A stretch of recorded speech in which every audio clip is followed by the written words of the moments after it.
Okay, not gonna lie, when I first did the update, I was like, this looks exactly the same.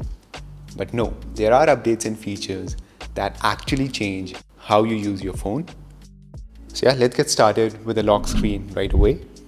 So iOS 16 completely changed the lock screen, and iOS 17 has a few updates to that and a couple of new lock screens.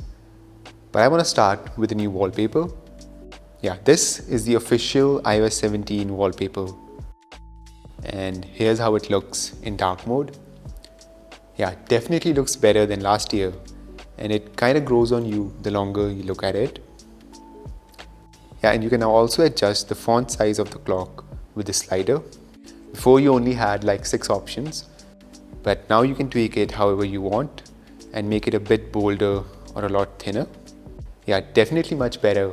And I don't know why, but this new lock screen UI feels a lot more responsive and faster than before.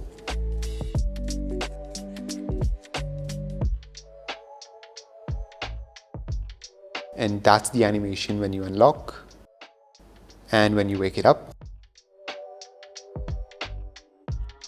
Yeah, definitely digging this new wallpaper, and it really does grow on you after a while.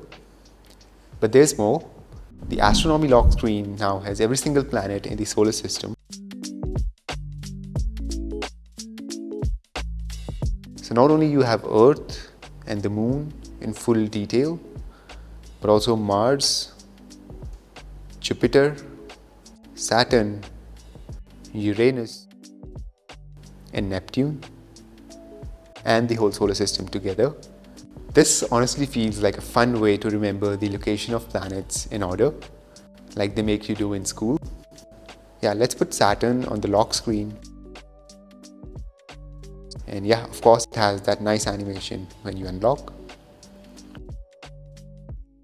Okay, the photo lock screen has got a big update. Now it can take any photo and extend it just like that with AI and take up the whole lock screen. Yeah, it was quite difficult to find a photo that had like enough vertical space to fill up the whole lock screen.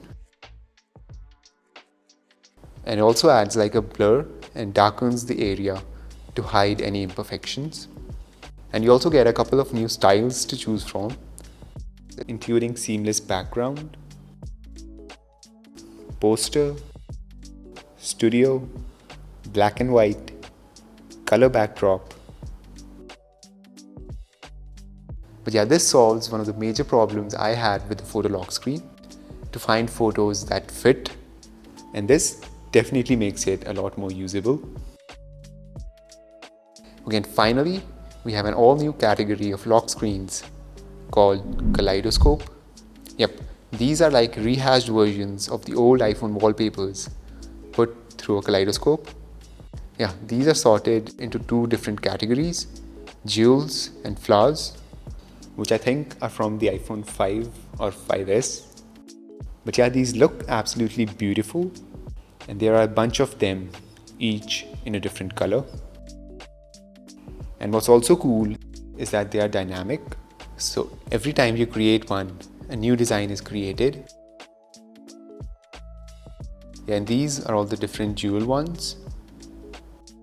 Yeah, a bunch of different colors. And this purple one in particular looks really nice. Like, yes, it's busy, but it looks so good. And you get this cool animation every time you wake it up and unlock. Yeah, these are probably my favorite from iOS 17, and I like them more than I thought I would. And what I also like is how the dark variant goes all the way dark. So it's not like a slightly darker version of the same thing. Okay, now on to the home screen. There are a couple of new widgets for the calendar and the clock. Yeah, there's a new month view for calendar and a big bold date widget. And along with that, you have 3 new analog clocks, of which this one is my favorite. Yeah, these look really nice on your home screen. But the bigger update is how you can now interact with the widgets right on your home screen.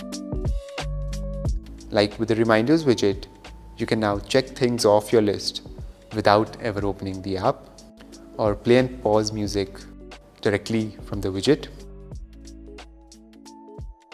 And the contact widget now lets you call or text someone with just a tap.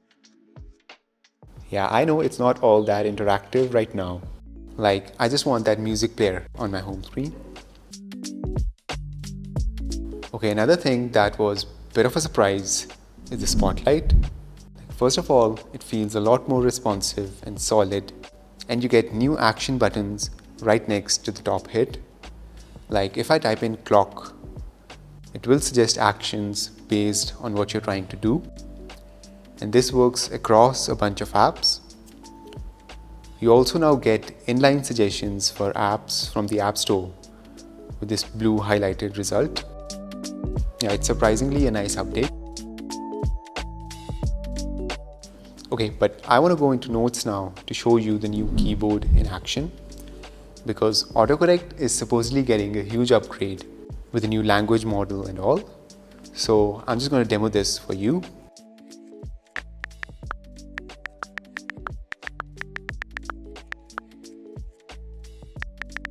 Okay, so first you get these suggestions to quickly correct a word with the tap. And you also get inline suggestions which you can accept with the spacebar, like this. But to be honest, I didn't find it to be any better than before. But now let's try dictation, which is also improved with the new model, and see if it's any better. Still don't trust it enough to turn it on. Yeah, no, I wouldn't call this an improvement. But what's definitely better is the new magnifier.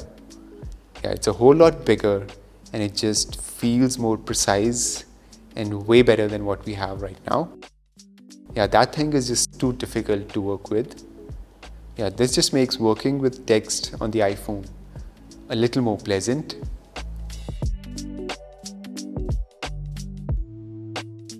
Okay, the phone app gets the new lock screen treatment with iOS 17, which means you can now create these contact postures that show up when you call someone. Yeah, you have the option to select a photo or choose your Memoji. I'm gonna go with Memoji for this.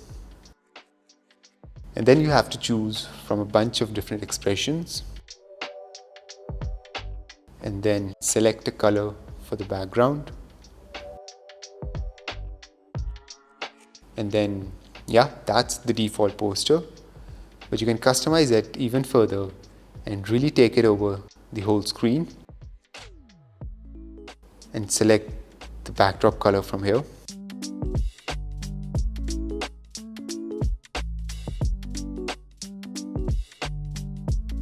And then, yeah, that's the default poster. That really pops out. And the new in-call UI is also a bit different, with everything shifted down and the end button pushed towards the corner. Yeah, this new layout really threw me off for a couple of days. But yeah, that's the biggest update for the phone app in a while. Alright, the Messages app got a big cleanup with iOS 17.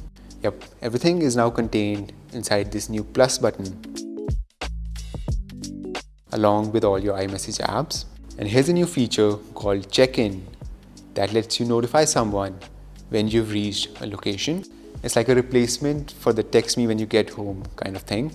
Yeah, so your iPhone will track your progress, and if you get stalled for some reason, it'll notify the contact if you don't respond within 15 minutes. Yeah, and you get to choose what all data you want to share, like your location, battery life, and network strength is shared if you choose limited. And full access includes all that, plus the route you took and the last time you unlocked your phone and where. So yeah, way safer than relying on a text. Like, I know there are apps for this kind of thing, but now you don't need to download a separate app for that. It's integrated directly into Messages. But yeah, everyone needs to be on iOS 17 for this to work. So not very useful right now, but I'm sure it will be this September. Okay, another major gripe that I had with Messages, you can now swipe to reply, just like in WhatsApp. Yeah, way better and simpler than before. and it shows up exactly like before. There's an all new stickers menu now where you have all your stickers from different apps and Memoji stickers. But now you can also create your own ones with stickers from photos. So when you lift a subject in a photo, you get this new option to add sticker. And from here, it goes directly into the stickers menu. And you can even add effects like outline, comic, or make it puffy or shiny. And just like that, it will be available for you in the stickers menu. Yeah, and you can do this with any photo and create your own sticker collection. And these effects are done really well, the way it reacts to your motion. Yeah, this actually reminds me of stickers back in the day. Wow, that's like quite realistic. Alright, FaceTime also got a few updates. Like you can now connect it with Apple TV and have video calls on the big screen.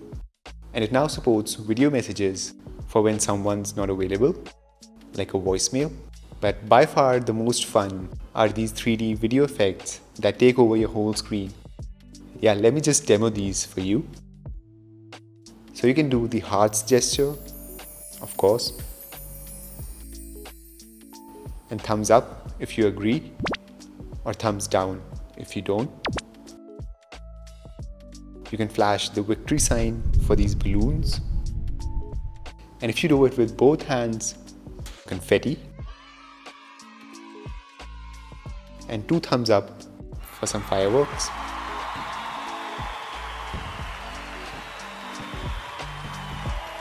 And on that note, make sure to like the video and subscribe, because you definitely don't want to miss this next video. And I'll see you then.